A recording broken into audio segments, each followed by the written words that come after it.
नमस्कार, जनप्रवास सुपरफास्ट में आपका स्वागत है। मैं हूं हेमेंद्र सिंह। एक नजर डालते हैं आज की सुर्खियों पर। ये मोदी ने अबू धाबी के युवराज से की क्षेत्रीय घटनाक्रमों पर चर्चा। दोनों नेताओं में अफगानिस्तान और सहयोग बढ़ाने पर हुई बातचीत।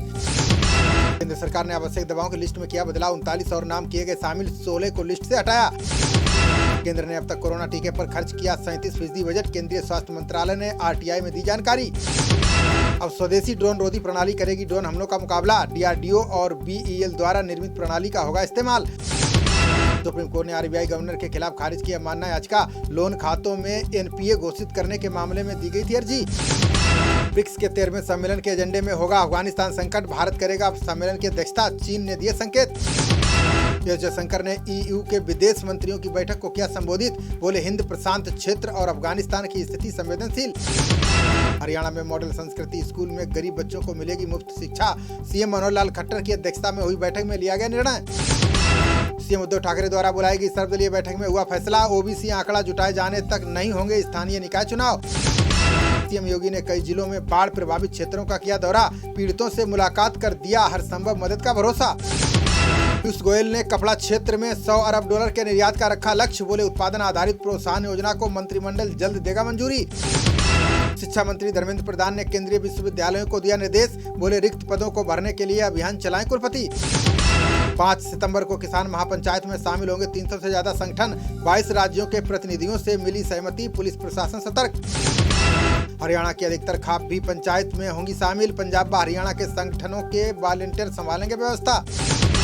आज से अमेठी के 2 दिवसीय दौरे पर केंद्रीय मंत्री स्मृति ईरानी कई परियोजनाओं का करेंगी लोकार्पण और शिलान्यास। पंजाब बीजेपी के अध्यक्ष दिलीप घोष का ममता बनर्जी पर निशाना। का CM बने रहने के लिए उपचुनाव कराने पर अड़ी। CM जयराम की अध्यक्षता में हिमाचल मंत्रिमंडल की बैठक आज। स्कूलों को खोलने के अलावा लिए जा सकते हैं कई बड़े फैसले। अफगानिस्तान में आज होगा तालिबानी सरकार का ऐलान। मुल्ला बरादर को सौंपी जाएगी सरकार की कमान।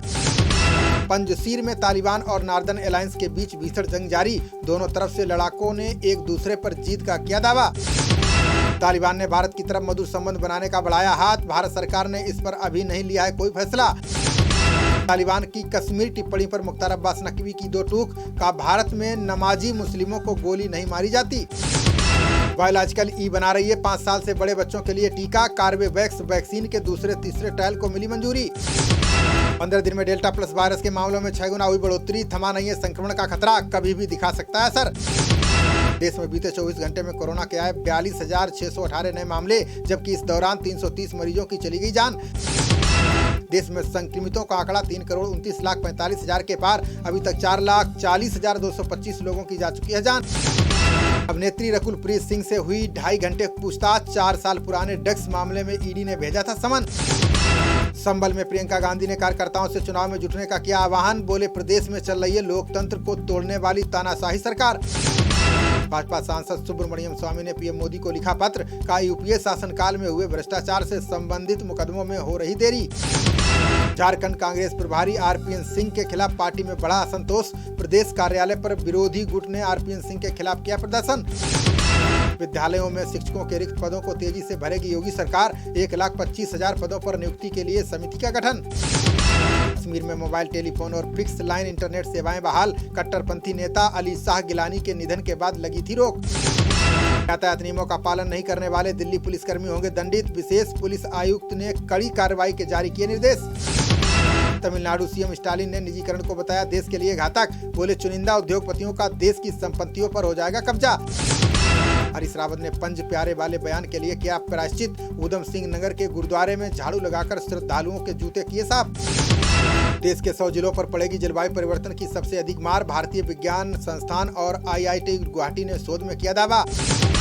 JEE पेपर लीक मामले को लेकर रणदीप सुरजेवाला का आरोप। बोले पेपर लीक माफियाओं का केंद्र बन चुका है हरियाणा। 14 सितंबर को रामलला का दर्शन कर मनीष सिसोदिया शुरू करेंगे तिरंगा यात्रा। अगले 15 दिनों में पार्टी जारी करेगी 100 उम्मीदवारों के नाम। विरोध के बाद भी JNU ने शुरू किया आतंकवाद रोधी पाठ्यक्रम। शिक्षा मंत्री धर्मेंद्र प्रधान ने कुलपति जगदीश कुमार को दी बधाई। नौकरी के लिहाज से बेहतर रहेगा वित्त वर्ष 2021-22। SBI ने रिपोर्ट में कंपनियों की हालत सुधरने का लगाया अनुमान। अधीर रंजन चौधरी ने TMC पर लगाया कांग्रेसियों पर हमले का आरोप। CM ममता बनर्जी को पत्र लिखकर की कार्रवाई की मांग। उर्वरक वितरण पर कानून बनाएगी असम सरकार। जिलों की जरूरतों का आकलन करने के बाद आवंटित होंगे उर्वरक। अजय माकन ने निजीकरण और नोटबंदी को बताया जुड़वां संताने। बोले, जनता को लूटना है इन योजनाओं का मकसद। जाति आधारित जनगणना से जुड़े मामलों पर अध्ययन करेगी कांग्रेस। सोनिया गांधी ने 7 सदस्यीय समिति का किया गठन। हरियाणा के जींद से भाजपा विधायक डॉक्टर कृष्ण मीणा का विवादित बयान। बोले, अधिकारियों से अच्छे तो आतंकवादी विस्फोट के बाद लेते हैं जिम्मेदारी। टीम इंडिया ने दूसरे दिन स्टंप तक बिना विकेट खोए बनाए 43 रन। इंग्लैंड की पहली पारी के आधार पर अब भी 56 रन पीछे। ओवल टेस्ट में इंग्लैंड की पूरी टीम 290 रन पर हुई ऑल आउट। ओली पोप ने खेली 81 रन की पारी। उमेश ने झटके 3 विकेट। चौथे टेस्ट मैच में रोहित शर्मा ने हासिल की खास उपलब्धि। अंतर्राष्ट्रीय क्रिकेट में पूरे किए 15,000 रन। टोक्यो ओलंपिक में 11वें दिन भारत के लिए अच्छी रही शुरुआत। शूटिंग स्पर्धा में मनीष ने गोल्ड और सिंहराज ने जीता सिल्वर। बैडमिंटन के खिताबी मुकाबले में स्वर्ण पदक जीतने उतरेंगे प्रमोद भगत। सेमीफाइनल में जापान के खिलाड़ी फुजियारा को हराया।